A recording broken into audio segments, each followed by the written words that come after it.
மானாமதுரை, திருப்புவனம், திருப்பாச்சேத்தி சுற்றுவட்டார பகுதிகளில் நெல் சாகுபடி பணிகள் தொடங்கியுள்ளன.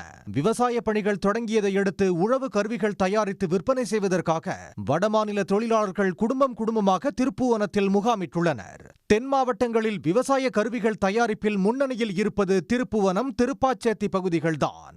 இதனையடுத்து உழவு பணிகளுக்கு தேவையான கருவிகளை தயாரிக்கும் பணியில் புலம்பெயர் தொழிலாளர்கள் ஈடுபட்டுள்ளனர். மத்திய பிரதேசத்தில் இருந்து 50க்கும் மேற்பட்ட தொழிலாளர்கள் திருப்புவனம் புறவழிச்சாலை ஓரம் தங்கி கதிர் அறுக்கும் அரிவாள், கத்தி, மண்வெட்டி, களைவெட்டி உள்ளிட்டவற்றை தயாரித்து விற்பனை செய்து வருகின்றனர். மத்திய பிரதேசத்திலிருந்து மாநிலத்திலிருந்து இவங்க பஞ்சம் முளைக்க வந்திருக்காங்க. நம்ம விவசாயத்துக்கு தேவையான பொருள் சுத்தியல், கடப்பாறை, மண்வெட்டி, அருவாள், கோடாரி, காசு, வாங்கருவா அனைத்து பொருளும் இவங்க ஒரு 10 குடும்பம், ஒரு 100 பேருக்கு மேல சீசனுக்கே வந்து போறாங்க. இந்த பொருட்கள்லாம் அந்த ஊர்லயே கிடைக்குது.